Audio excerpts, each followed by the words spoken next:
12. I wish I had known that personality profoundly influences behavior. No one questions the axiom that we are all unique. The question is, how unique? I wish I'd known that personality, those characteristics that make us unique, would profoundly affect our marriage. Before we got married, I dreamed about how wonderful it would be to get up every morning and have breakfast with my wife. After we got married, I found out that Carolyn didn't do mornings. Breakfast was not her thing. Upon reflection, I did remember that during the dating years she told me, "Don't call me in the mornings. I'm not responsible for what I say or do before noon." I took it as a joke and laughed. I never called her in the morning because I was busy doing my own thing. After marriage, I discovered that she was serious. My dream of a quiet romantic breakfast with my wife was shattered in the first month of our marriage. I was left to eat breakfast in silence, except for the songs the birds were singing outside the window. On the other hand, before we got married, Carolyn had visions of what the two of us would do between 10 p.m. and midnight. Her visions included reading and discussing books, watching movies together, playing intellectually stimulating games, and discussing the deeper issues of life. What she did not know was that my physical, emotional, and intellectual motor shut down at 10 p.m. The possibility of my carrying on an intelligent conversation was greatly diminished after that hour. It is true that while we were dating, I stayed alive and engaged with her until midnight, but I was pushed along by euphoric feelings of being in love. The excitement of being with her and doing things together kept the adrenaline flowing, and she had no idea that this would not continue after we were married. Neither of us knew before marriage that there are morning persons and there are night persons. Morning persons awake with the enthusiasm of a kangaroo, springing to face the day with excitement, while the night person hides under the covers and thinks, "They must be playing a game. No one can be that excited in the morning." Night persons have their prime time from 10 p.m. until whenever.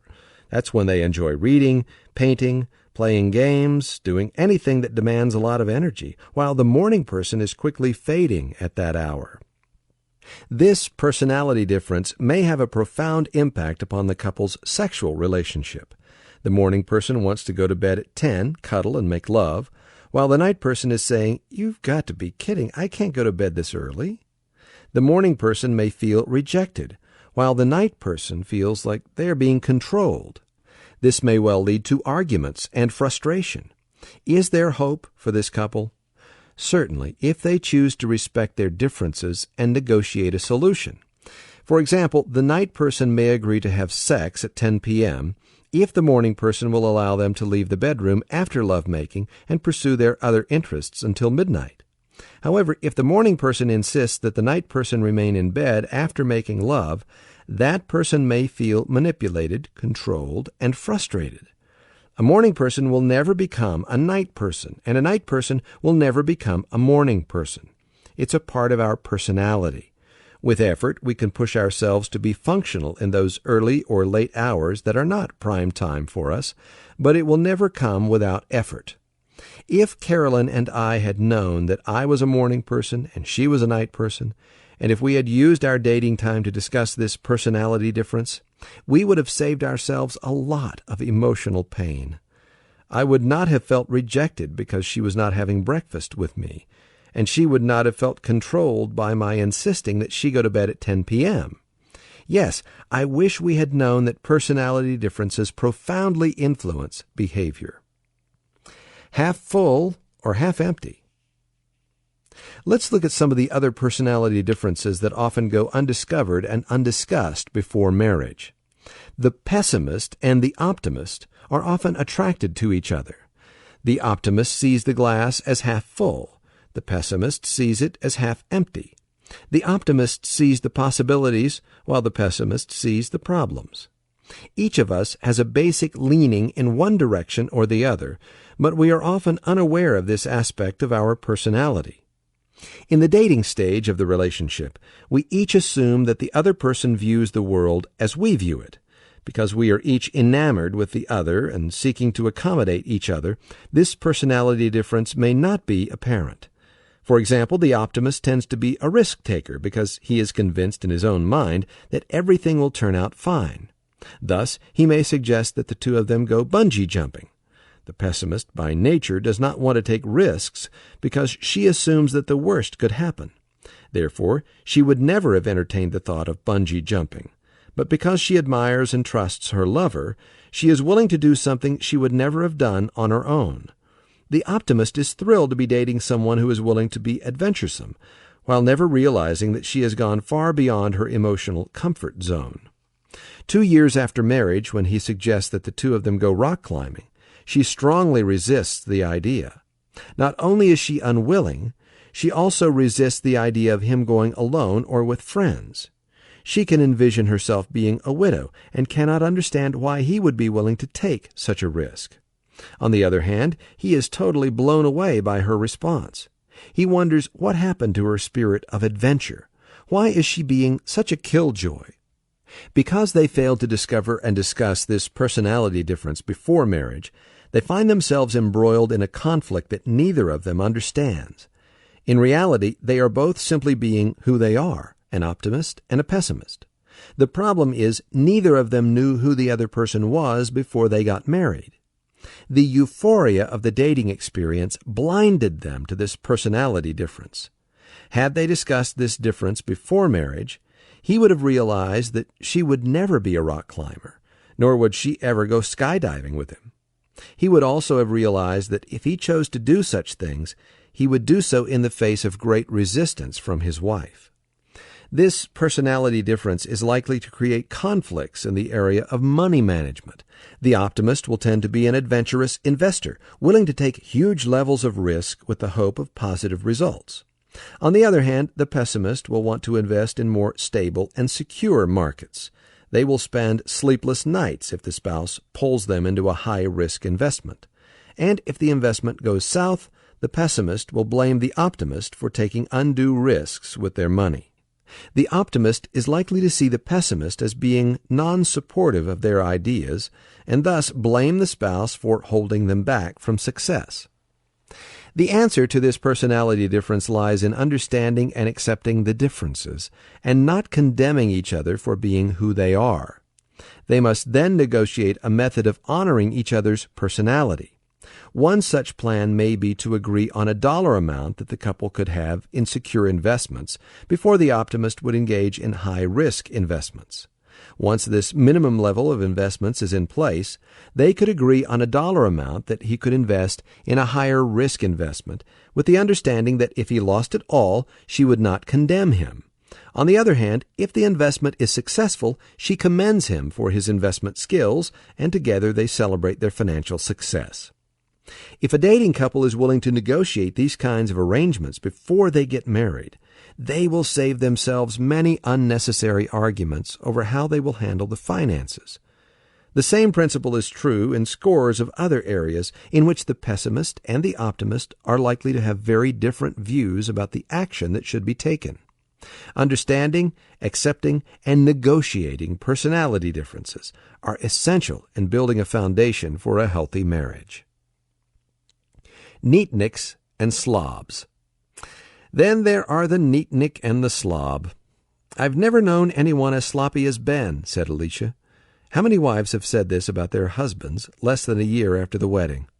Interestingly, before marriage, this never bothered Alicia. Oh, she may have noticed that the car was sometimes messy, or that his apartment was not as neat as she would have had it. But somehow she concluded that Ben is a more relaxed person than I am. That's good. I like that. I need to loosen up a little. Ben, on the other hand, looked at Alicia and found an angel. Isn't it wonderful that Alicia is always so tidy? Now I don't have to worry about keeping everything clean because she will take care of that. However, 3 years later, he is being bombarded with verbal stones of condemnation, to which he responds, "I don't understand why you would get so upset over a few dishes left out." Some people do live by the motto, "a place for everything and everything in its place." Other people have no compulsion to put away their tools, clothes, used coffee mugs, or anything else. After all, they may use them again in a week or two. They reason, why would you want to waste time picking up dirty clothes every day? Leave them on the floor until it's time to wash them. They aren't going anywhere, and they don't bother me. Yes, we are wired differently, and have difficulty understanding why the other person would not see it our way. This personality difference is not hard to discover. It simply requires that during the dating time, you keep your eyes open to reality. Look at his car and his apartment, and you will know whether he is a neatnik or a slob. Look at her kitchen and her bedroom closet, and you will also know which personality pattern is natural for her. If the two of you fall into the same category, you will either have an immaculate home or a place where you have to step over the clutter. But both of you will be happy. If you fall into different categories, then now is the time for negotiation. Face reality and discuss who will be responsible for what after you are married in order to keep some level of emotional sanity. If she is willing to pick up his dirty clothes daily and put them in the laundry hamper, as his mother did when he was in high school, this is fine. However, if she expects him to be more responsible, then he must be willing to change or else hire his mother to come over daily to pick up his clothes. Certainly, a satisfactory solution can be negotiated, but the time to start negotiation is before marriage. When the Dead Sea weds a babbling brook. Another area of personality differences is related to speech. Some people talk freely about everything. Others are more thoughtful, introspective, and less likely to share their thoughts and feelings.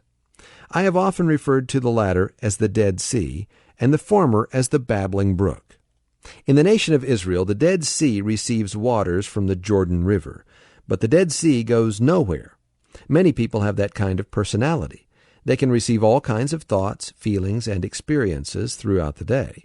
They have a large reservoir in which they store the experiences of the day and are perfectly happy not to talk. In fact, if you say to a Dead Sea, "What's wrong? Why aren't you talking tonight?" they'll likely say, "Nothing's wrong. What makes you think something's wrong?" The Dead Sea is being perfectly honest. He or she is content not to talk. On the other hand, the babbling brook is the individual for whom whatever comes in the eye gate or the ear gate comes out the mouth gate, usually in less than 60 seconds. Whatever they see, whatever they hear, they tell. In fact, if no one is at home, they will call someone on the telephone and ask, "Do you know what I just heard?" They have no reservoir. Whatever they experience, it spills over, and they tell it to someone. Often, a Dead Sea will marry a babbling brook. Before marriage, the differences are viewed as attractive. For example, while dating, the Dead Sea can relax. He or she does not have to think, "How will I get the conversation started?" or "How will I keep the conversation flowing?" All they have to do is sit there, nod their head, and say, "Uh-huh." The babbling brook will fill up the evening. On the other hand, the babbling brook finds the Dead Sea equally attractive because Dead Seas are the world's best listeners. However, 5 years after marriage, the babbling brook may be saying, "We've been married 5 years and I don't know her." At the same time, the Dead Sea may be saying, "I know him too well. I wish he would stop the flow and give me a break." These differences are also seen in the way people tell stories. The babbling brook tends to be a painter. If they are telling you an experience they've had, they will paint a beautiful, detailed picture of the event. They will tell you whether it was cloudy or the sun was shining, which way the wind was blowing, what kind of flowers were in the background, and how many people were standing on the other side of the parking lot. On the other hand, the Dead Sea tends to be a pointer. If they were telling the same experience, it would be much shorter, with fewer details. They simply get to the point. They are bottom-line communicators. Often in a marriage, the pointer will find it very difficult to listen to the long and detailed account of the painter. They will sometimes interrupt and say, "Could you just get to the point?" However, when the painter is listening to the pointer, they will often ask questions trying to glean more details so they have a better picture of the pointer's story. The painter will always be a painter, and the pointer will always be a pointer. These personality patterns of speech are not likely to change, nor is one better than another. However, if we understand these personality differences, we are less likely to try to change each other after we are married. The Dead Sea will never become a babbling brook, so the person who is married to a Dead Sea must be content to live with a person who will not readily share all of their thoughts and feelings. Most Dead Seas are open to questions and are willing to share more if the babbling brook will ask those questions. The Dead Sea is not willfully withholding information. They simply have no compulsion to share all of their thoughts, feelings, and experiences. While the Dead Sea may be content to listen to the constant talk of the babbling brook, he or she may sometimes long for moments of silence.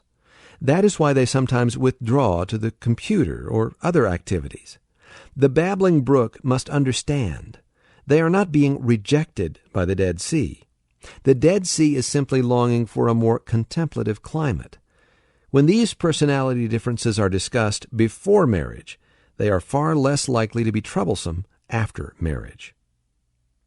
Passives and aggressives. The old adage says some people read history, others make it. Often these people are married to each other.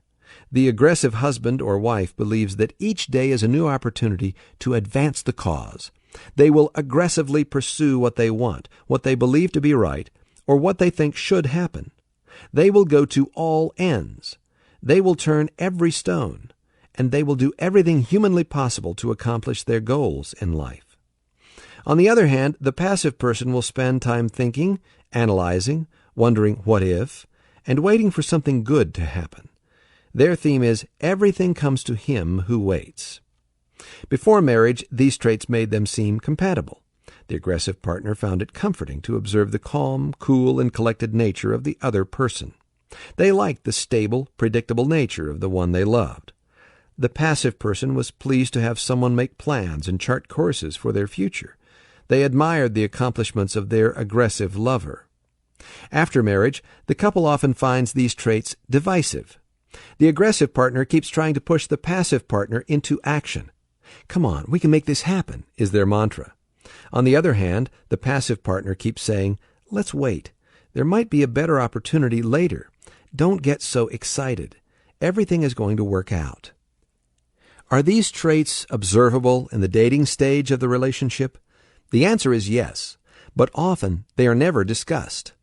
The passive person tends to simply go along with anything the aggressive person wants to do. They enjoy the adventure and are caught up in the excitement of being in love. They will seldom express opposition to the aggressive person's ideas. When the two of them walk into a room, the aggressive person will assess what needs to be done and take charge to make it happen, while the passive person stands by, perhaps talking to a friend, waiting to see what the evening will bring. The aggressive person will often engage the passive person by asking them to do something specific to move the cause along. Because they are in love with the aggressor, the passive personality often complies and may even feel good about having been a part of the process. While there is nothing innately wrong with either of these personality traits, they do hold the potential for irritation after marriage. When the heightened emotions of being in love have faded, the passive person will be more resistant to the request of the aggressor and may feel that they are being manipulated or controlled. The aggressor may feel frustrated and even angry with the hesitation of the passive personality. It is certainly possible for these two individuals to build a successful marriage, but it requires the aggressor to be empathetic and understanding of the passive personality.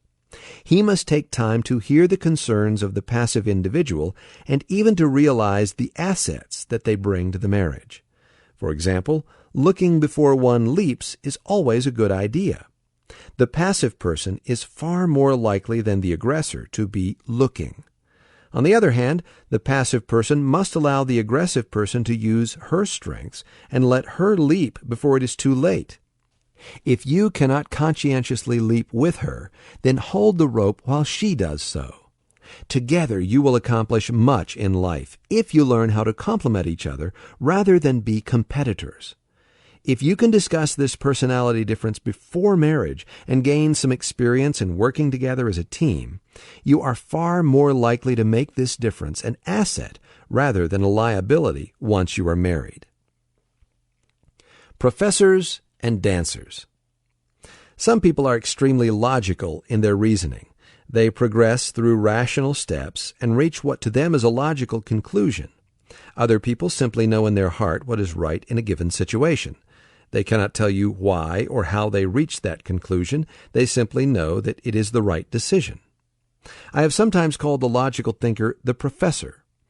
For the professor, everything must be reasoned out. We must have logical reasons for everything we do. If it is not logical, we shouldn't do it.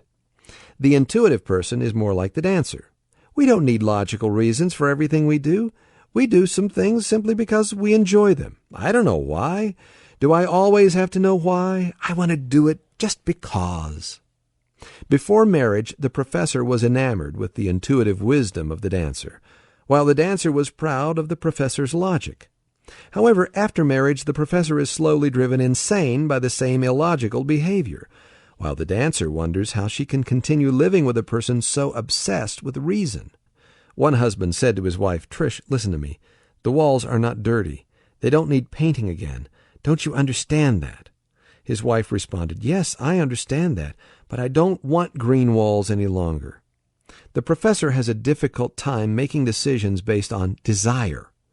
The dancer cannot imagine why anyone would want to be held in the prison of logic.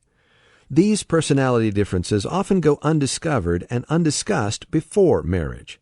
During the dating phase of the relationship, decisions are often made simply because he and she want to please each other.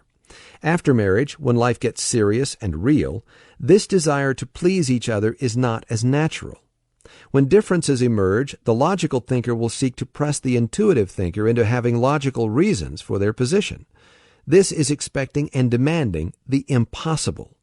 The intuitive person will never process life with the logic of the professor.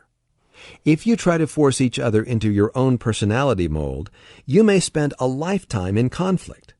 We must recognize that logical and intuitive thinking are both legitimate ways of processing life. We must focus not on the process whereby we reach our conclusions, but on finding conclusions with which both of us can agree. The principles we discussed in Chapter 4 on how to resolve disagreements without arguing will be extremely helpful to couples who have this personality difference. The organizer and the free spirit. The organizer will give attention to the details, while the spontaneous person, the free spirit, thinks the details will take care of themselves. Organizers are planners. They will spend months in preparation for a trip out of town. They will check 3 different websites, looking for the best airfare. They will make sure the rental car has GPS. They will make hotel reservations weeks in advance. They will give similar attention to where they will eat and what they will do, and certainly they will make sure that they pack the right equipment. The spontaneous person waits until the night before the trip and says, "Why don't we go to the coast instead of the mountains? The sun is so beautiful and the weather is wonderful." This sends the organizer into a tailspin, and the vacation becomes torture. Before marriage, Beth was impressed with Trent's organizational skills. "You check your online bank balance every day? That's amazing." However, after marriage, she is asking, "You want me to write down every expense? That's impossible. No one does that." Trent, of course, quickly shows her his little notebook with every expense accurately recorded. To him, it's simply a matter of being responsible. Trent will also load the dishwasher in a very organized manner. Plates, bowls, glasses, and silverware, all in their appropriate positions. Beth, on the other hand, will likely load the dishwasher like she loads the washing machine. Her objective is simply to get the door closed. The dishwasher will take care of the rest. Trent will be quick to point out the chipped plates and broken glasses that are the result of her whimsical attitude. In my own marriage, it took me several years to realize that Carolyn would never load a dishwasher the way I loaded it. She simply was not wired with that ability. All of my lectures about why she should not cradle 2 spoons with peanut butter between them fell on deaf ears. I learned the hard way that life is more than a few chipped dishes, broken glasses, and dirty spoons. I had to give her the freedom to be who she is, and in turn, she freely relinquished the task of loading the dishwasher. If I must rush off to an evening meeting, she will gladly do the job, and I will accept the results. Trent will also pay the bills in a very organized, methodical manner. If he is out of town for a few days on a business trip, he will expect Beth to have the bills stacked neatly on his desk when he returns.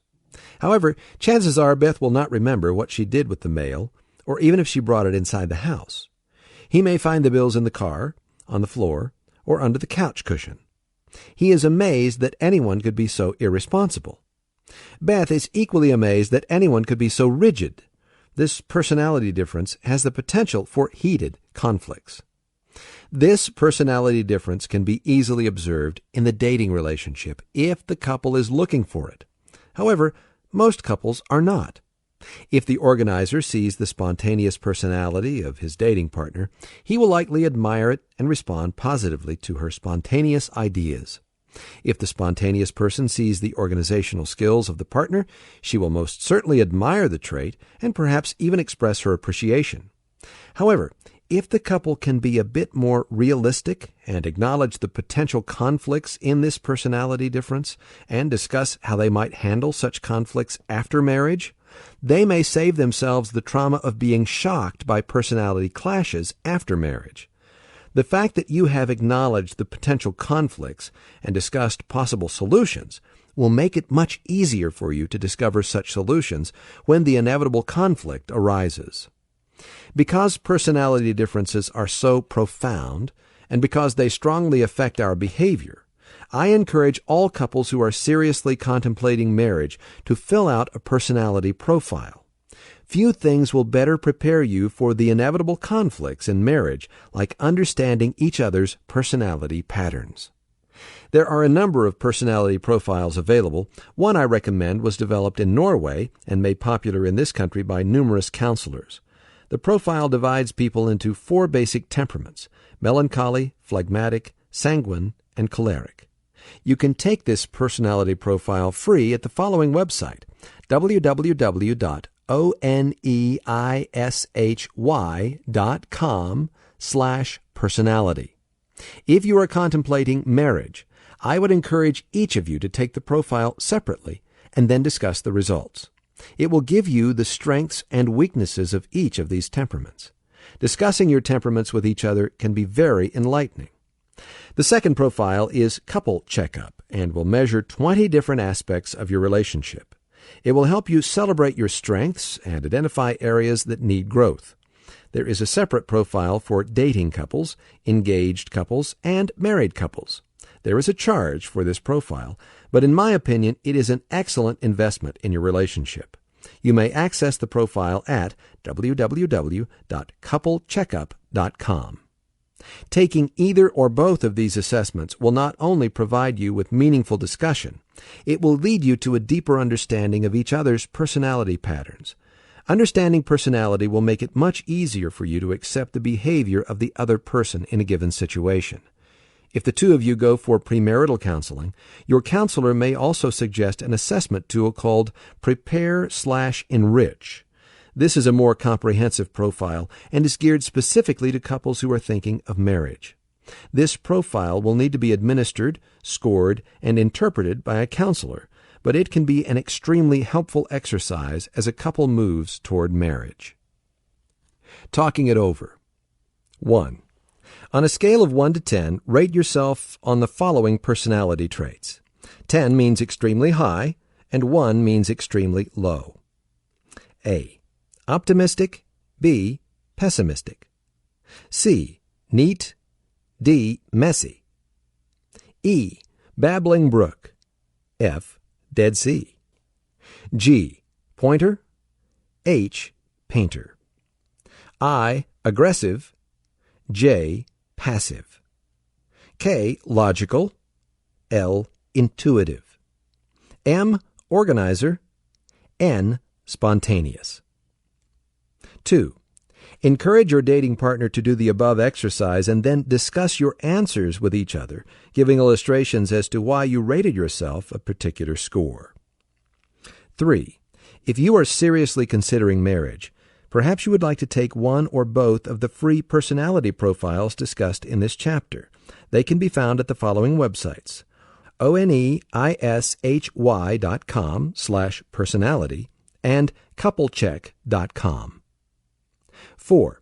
If you receive premarital counseling from a counselor or religious leader, you may ask them about the possibility of taking the Prepare/Enrich assessment. Epilogue.